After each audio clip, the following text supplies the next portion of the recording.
আমি অত্যন্ত গর্বিত।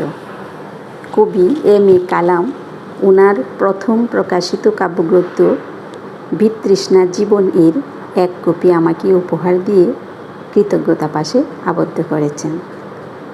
বইয়ের সবগুলো কবিতাই যথেষ্ট গুণগত মানসম্পন্ন। কবির অনেকগুলো কবিতার মধ্যে সর্বশেষ কবিতাটি আমার অনেক ভালো লেগেছে। এই কবিতার শিরোনাম জিজ্ঞাসু। এটি মানুষের জীবনের বিভিন্ন মৌলিক প্রশ্ন উত্থাপন করে। কবি এখানে জীবনের স্বাদ, প্রেম, ভালোবাসা, লক্ষ্য, পথ চলা ইত্যাদি বিষয়গুলোর গুরুত্ব তুলে ধরেছেন। যে জীবন স্বাদহীন, ভালোবাসাহীন এবং উদ্দেশ্যহীন, সে জীবন অর্থহীন। প্রেমহীন জীবন শূন্য, আর লক্ষ্যহীন পথিক দিশেহারা।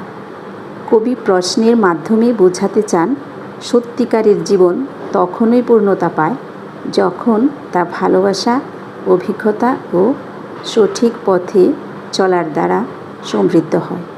আমি কবির উত্তরোত্তর সমৃদ্ধি, সুস্বাস্থ্য ও দীর্ঘায়ু কামনা করি।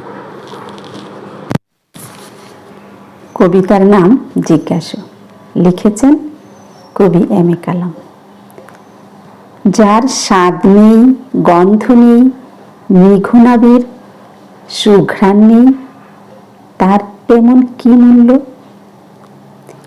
যার প্রেমের স্পন্দন নেই, ভালোবাসার উত্তাপ নেই, এ কেমন জীবন? যেজন ভালোবাসতে গিয়ে ভালোবাসা কি ভুলে যায়, এ কেমন প্রেমিক?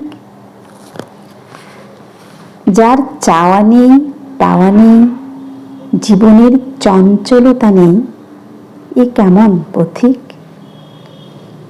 যেজন পথ চলতে গিয়ে পথ ভুলে ভ্রান্ত ঠিকানায় বহু ক্রোশ ঘুরে, এ কেমন মুসাফির?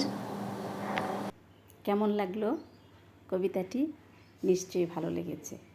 সম্মানিত পাঠক মহল, আপনারা যারা বই প্রেমী তারা বিতৃষ্ণা জীবন বইটি সংগ্রহে রাখতে পারেন, কারণ এর মধ্যে বিস্ময়কর সৃজনশীলতার প্রকাশ আছে। কবির প্রতিটি পংক্তিতে, কবিতার প্রতিটি চরণে গভীর ভাবনা, প্রেম, প্রকৃতি এবং জীবনের নানা বোধের নিখুঁত মিশ্রণ রয়েছে। আপনারা পড়লেই বুঝতে পারবেন। কবি বর্তমানে একটি উচ্চ বিদ্যালয়ে শিক্ষকতা করেন।